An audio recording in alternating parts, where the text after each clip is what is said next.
Assalamualaikum Sobat Kimia.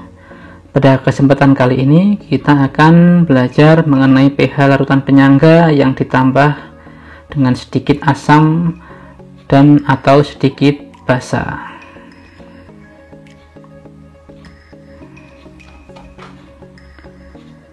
Nah, di sini kita akan belajar reaksi larutan penyangga jika ditambah sedikit asam atau basa untuk mempertahankan pH larutannya, ya, dimana nanti hanya sedikit bergeser.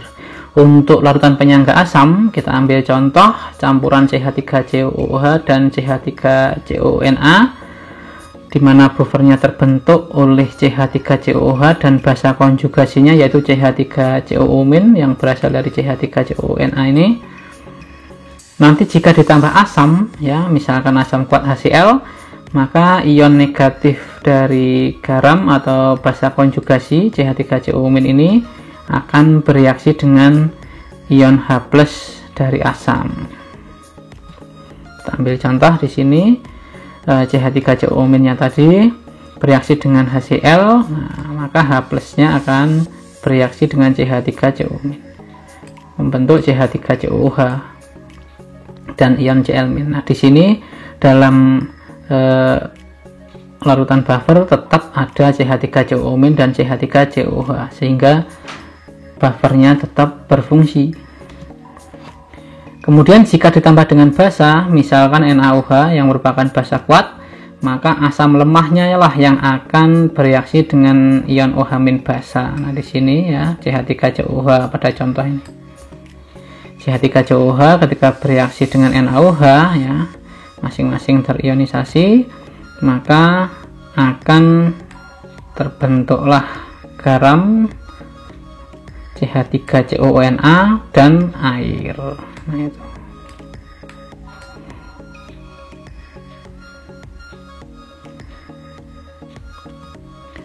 Sedangkan untuk larutan penyangga basa, kita ambil contoh campuran NH3 dan NH4Cl, di mana buffernya terbentuk oleh NH3, ya, dan ion NH4+.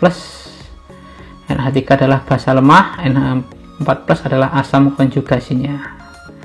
Jika ditambah dengan asam, misal HCl, asam kuat, maka basa lemah akan bereaksi dengan ion H+ dari asam. Nanti yang bereaksi adalah NH3-nya.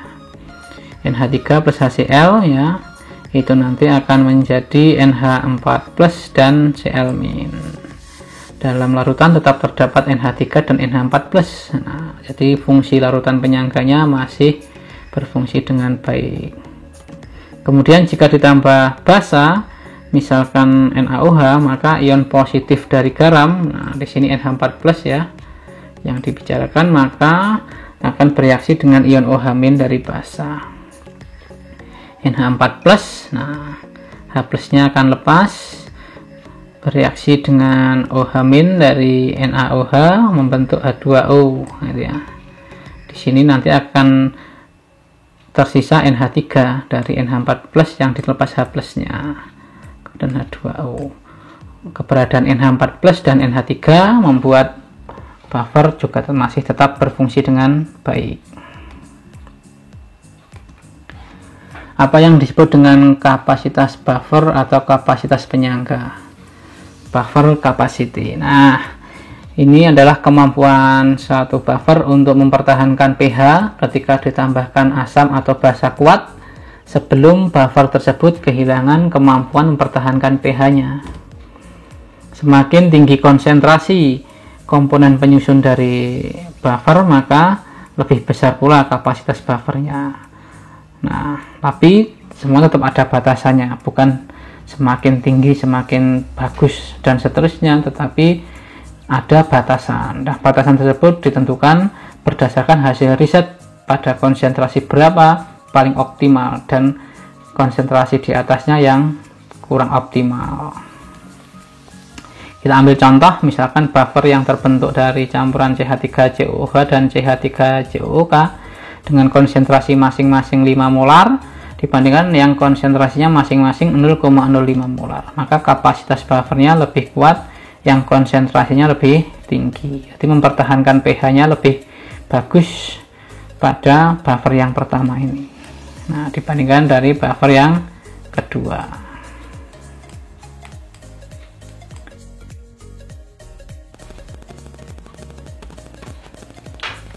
Nah, sekarang kita belajar menentukan pH larutan penyangga yang ditambah dengan asam dan basa. Misalkan sebanyak 100 ml larutan penyangga yang mengandung NH3 dan garam NH4Cl ya, masing-masing 0,1 molar dengan Kb 1 kali 10⁻⁵ untuk NH3, maka kita akan tentukan pH larutan penyangga mula-mula. Kemudian pH setelah ditambahkan asam kuat HCl ya, dan pH setelah ditambahkan dengan basa kuat NaOH. Kita mulai dari yang pertama. Larutan penyangganya nanti adalah larutan penyangga basa yang terbentuk oleh basa lemah NH3 yang ditunjukkan dengan adanya Kb ini ya, dan asam konjugasinya nanti adalah NH4+ yang berasal dari NH4Cl. Kita lihat dulu jumlah milimol dari basa. Ingat, kita pakai milimol karena untuk memudahkan perhitungan, karena volumenya dalam mililiter. Diperoleh dari molaritas dikalikan dengan volume. 0,1 dikalikan dengan 100, hasilnya adalah 10 milimol. Kemudian untuk NH4Cl dengan cara yang sama kita hitung, konsentrasinya adalah 0,1 dikalikan dengan 100 ml, maka jumlah molnya adalah 10 milimol.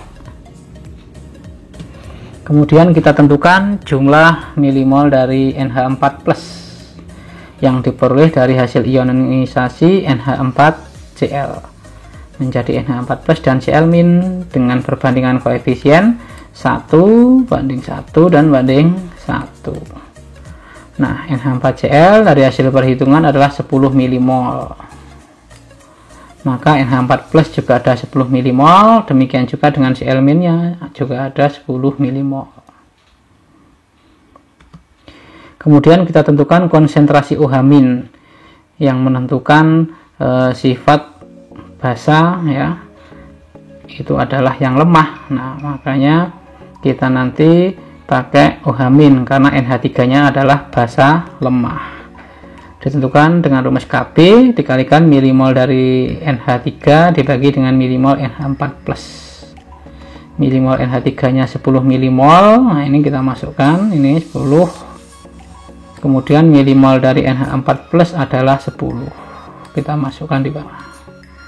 Hasilnya adalah 1 kali 10⁻⁵ molar. pOH ditentukan dengan min log konsentrasi OH-. Min log dari 1 kali 10⁻⁵ adalah 5. pH-nya adalah 14 dikurangi pOH, 14 dikurangi 5, hasilnya adalah 9. Nah, sekarang kita akan tentukan berapa pH larutan penyangga ini jika ke dalamnya ditambahkan 1 ml HCl 0,1 molar.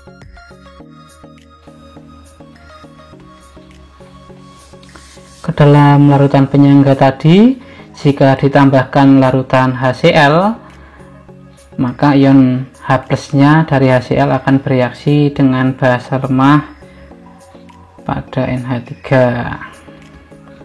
Nah, kita tentukan dulu jumlah milimol HCl ya.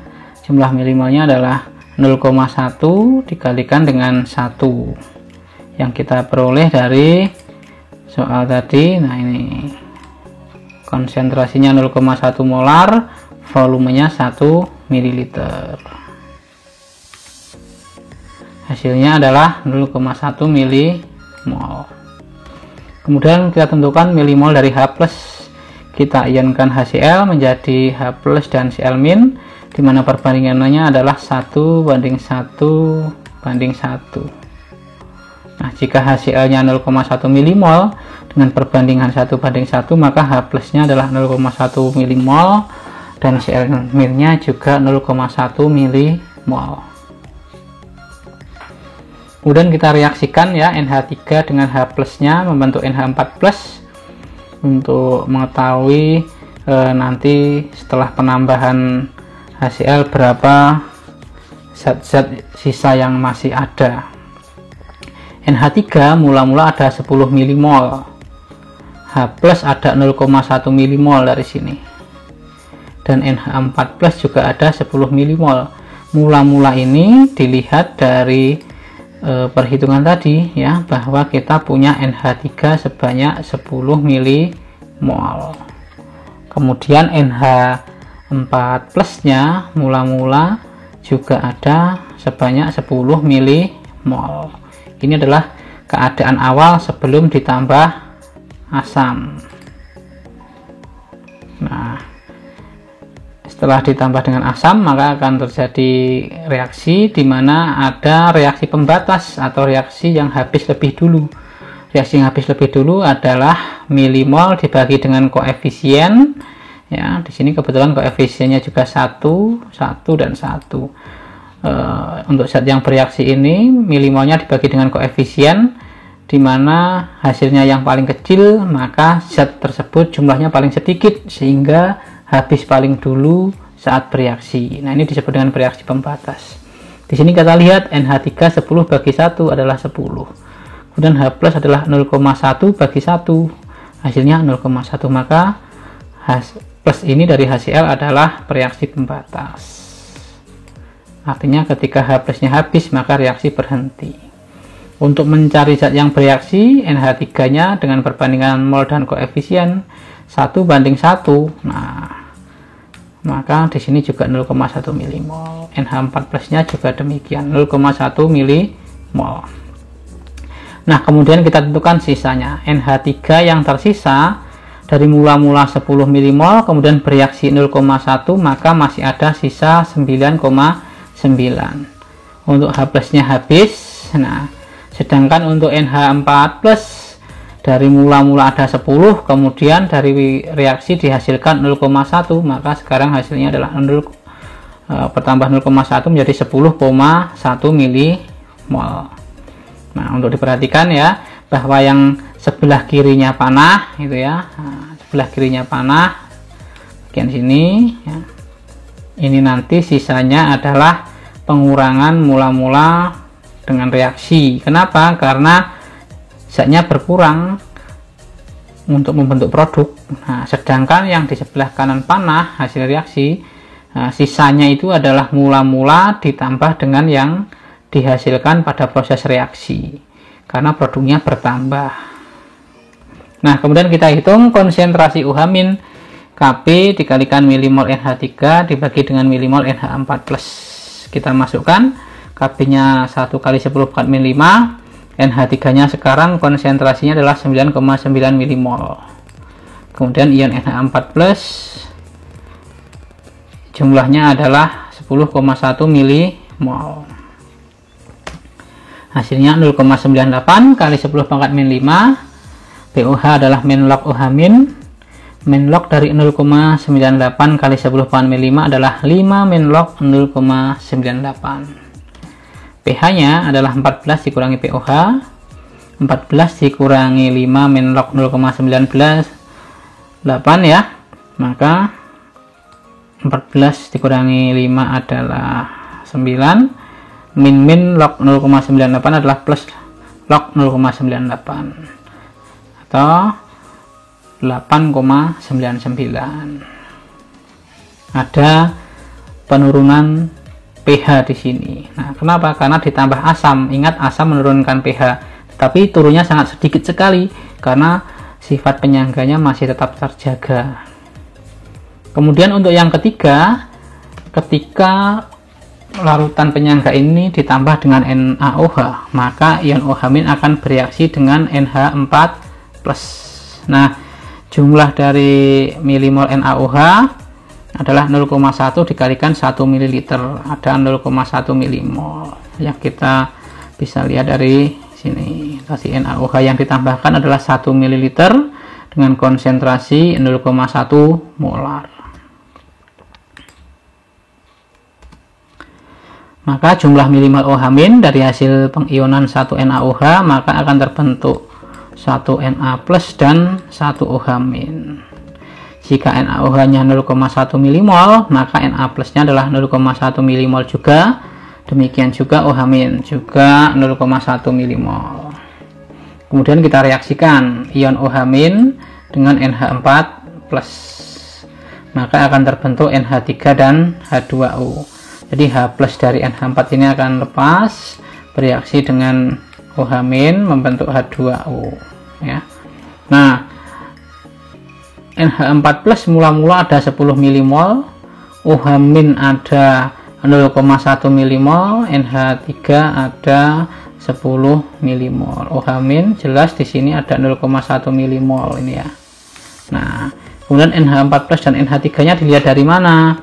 Dilihat dari mula-mula tadi sebelum ada penambahan basa. Kita punya NH3 10 mmol, NH4+-nya 10 mmol.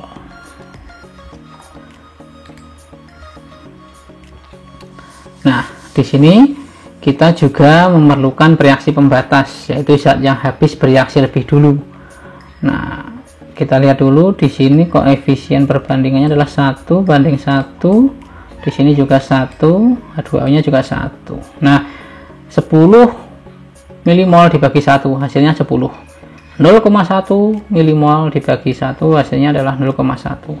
Ingat, reaksi pembatas adalah milimol atau mol dibagi koefisien yang hasilnya paling kecil. Nah, jumlah zat tersebut yang paling kecil adalah yang habis lebih dulu. Jika habis lebih dulu maka reaksi akan berhenti. Nah, ini turun ke sini berarti. Nah, 0,1 mmol. Kemudian di bagian yang bereaksi ini kita bisa bandingkan mol dan koefisiennya. OH- 0,1 mmol, NH4+ berapa? Nah, koefisiennya adalah 1:1, maka di sini juga 0,1 mmol. NH3-nya ada berapa? Koefisiennya 1, berarti 1:1, berarti juga 0,1 mmol. Demikian juga dengan H2O-nya di sini juga ada 0,1 mmol. Nah, kemudian kita tentukan berapa yang tersisa. NH4+-nya kalau mula-mula ada 10, kemudian berkurang 0,1 mmol untuk bereaksi, sisanya adalah 9,9. OH- habis, NH3-nya masih ada 10,1 mmol.